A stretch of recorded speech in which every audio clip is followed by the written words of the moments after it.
Ambassador Blake, it's an honor to talk to you always. Thank you. It's a pleasure to be back. Well, thank you. It's been a year since those tragic events in Kyrgyzstan. Both national and international commissions have investigated, but we don't really see justice served. The international community, including the United States, has been calling for it, but we don't see much progress.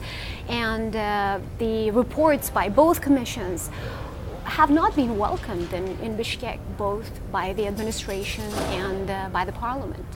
How do you see the situation? Well, I think you have to give the government of Kyrgyzstan a lot of credit, first for allowing the International Commission of Inquiry to conduct an investigation, and then to publish its findings and announce them inside Kyrgyzstan. That's actually quite unusual, particularly when a report is criticizing a sitting government. So in fact, I think they have done quite a lot already just by allowing that to happen. But as you say, I think a great deal still needs to be done with respect to the actual trials. Most of those who have gone on trial so far have been ethnic Uzbeks, even though Uzbeks were obviously the principal victims of the violence that took place last June. So we think there needs to be greater balance, and also that there needs to be greater respect shown for due process. So we've spoken about that with our friends in the Kyrgyzstan government. You've been very supportive of Atambayeva's administration, but Ambassador Blake, isn't it hard to support the administration which has been struggling to win the trust of its own people? And especially, when it's failing to ensure justice in the eyes of the ordinary citizens. And also, you can't deny the fact that Bishkek doesn't really have much control over the situation in the south. Well, again, I think they face a very difficult situation. I mean, things have improved a lot since June of last year, when there was great concern about whether the country would even hold together. And now they have an elected parliamentary democracy, the first ever in Central Asia. As I say, they've allowed this investigation to take place and the findings to be published. They've endorsed the findings. And President Otunbayeva herself went down to Osh late last week to commemorate the violence and to really say that more needs to be done.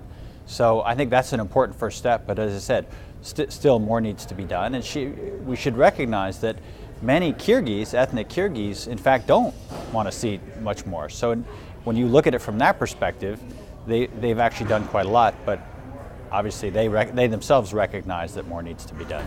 So you would say that there are honest discussions between Washington and Bishkek in terms of the ethnic tensions in the south? We would.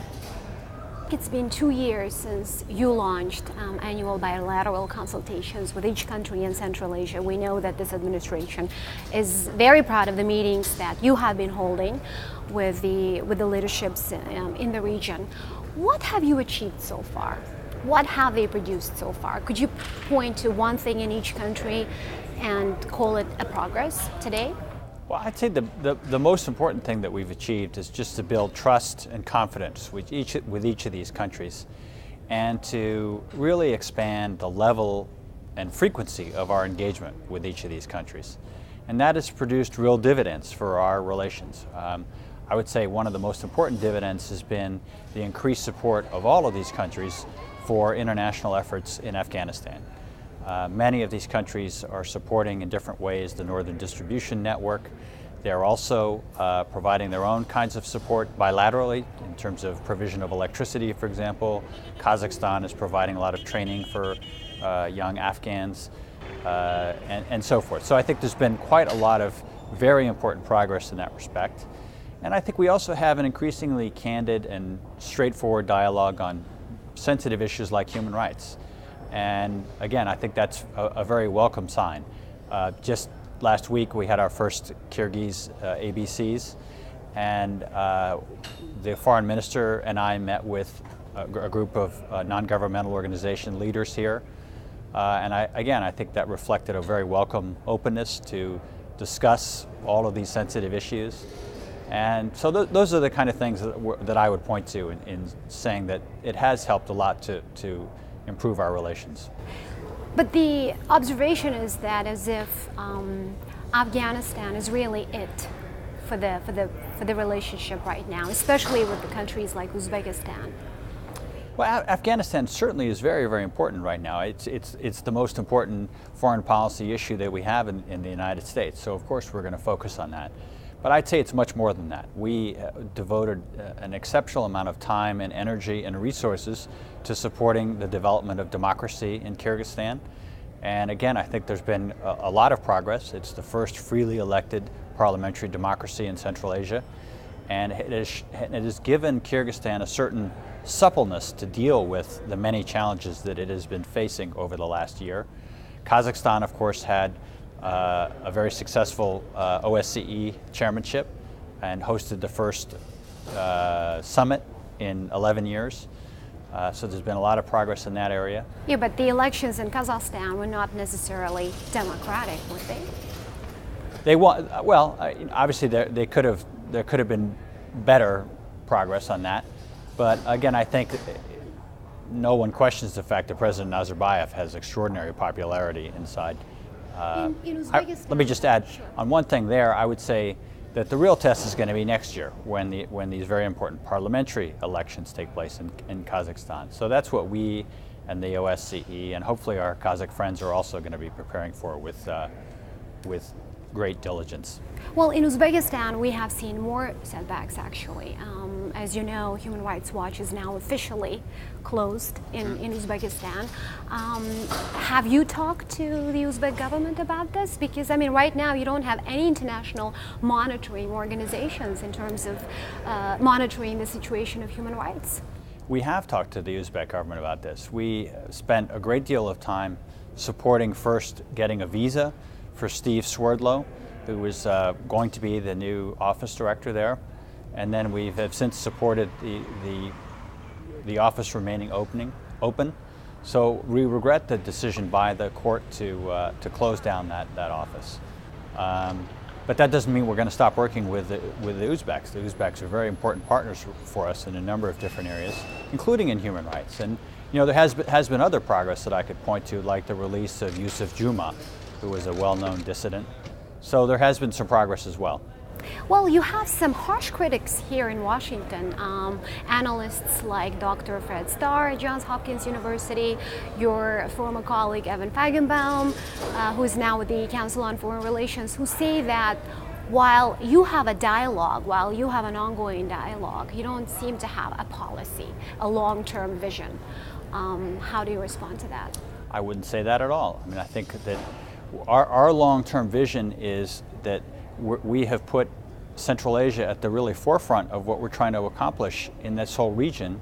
And our vision is to try to integrate Central Asia with Afghanistan and then more broadly with the countries of South Asia. We just had a very, very important visit by President Karzai to Pakistan, in which they agreed to operationalize the Afghanistan-Pakistan Transit Trade Agreement, and now to extend it to the countries of Central Asia. So that's a very, very important step forward. We've also seen quite important progress between India and Pakistan in their bilateral relations, including on this very important issue of improving commerce between India and Pakistan, for which there's great scope for expansion. So I think there actually is some important progress. We're also undertaking very important steps to try to assist the Turkmenistan, Afghanistan, Pakistan, India gas pipeline. We're also looking closely at what we might be able to do to support things like the CASA 1000 energy transmission line. So there's quite a lot going on, but we do have a long-term vision for the region that really places Central Asia as in the forefront of efforts to stabilize and to integrate this region. What happens in the region once U.S. forces leave Afghanistan is a big question. A lot of people are wondering, and they express concerns about, well, how long is U.S. going to be here? What will U.S. do once the military leaves? How committed are you in the region when it comes to Afghanistan? Well, I think we have a long-term commitment to the region, including especially to Afghanistan. I don't want to try to speculate about what's going to happen after the transition at the end of 2014, because that's still a very long way off. But we're certainly very committed to ensuring a successful transition. in which the Afghan National Security Forces are trained up so they can take responsibility for their own security, and during which we help to build up the Afghan economy so that they increasingly can take on a lot of responsibility economically for their future. So I think a lot of progress is being made, but certainly a lot of work needs to be done. So you are encouraging Central Asian countries to invest in Afghanistan? Certainly, certainly, and I don't think they need much encouragement because they certainly have an important interest in the stabilization of Afghanistan, and that's why we see countries like Turkmenistan and Uzbekistan providing a lot of electricity to... But you also know that they are worried that things may get worse once you leave, right? Well, I don't know. I think they're less worried about that now because we've had quite good conversations with them and briefed them on how our campaign is going and how that of the ISAF coalition is going. So I think they're reassured by the plans that we have now to continue to confront the Taliban militarily so they have an incentive to negotiate and to engage in this important reconciliation process that's beginning. You have new ambassadors to Uzbekistan, to Kyrgyzstan, to Turkmenistan, and we're also expecting a new ambassador in Kazakhstan, yes. Right? Is there any specific message that they're taking to Central Asian leaders? The overall message is the growing strategic importance of Central Asia to the United States and our desire to try to expand our engagement with these countries across the board on all of the issues that we discuss in our annual bilateral consultations. So we want not just better security coordination, cooperation, we want to work on, for example, new science and technology kinds of efforts. We want to improve our business and trade with all of these countries. We want to help to expand the energy independence of these countries. And we want to help on human rights. And so all of these are very, very important aspects of what we're trying to accomplish, and we have really outstanding ambassadors who have come out to accomplish these tasks. Who know how to speak the native languages. They do. As we're hearing. Well, thank you. Thank you so much. Thank you. It's always a pleasure. Thank you so much. Thanks a lot.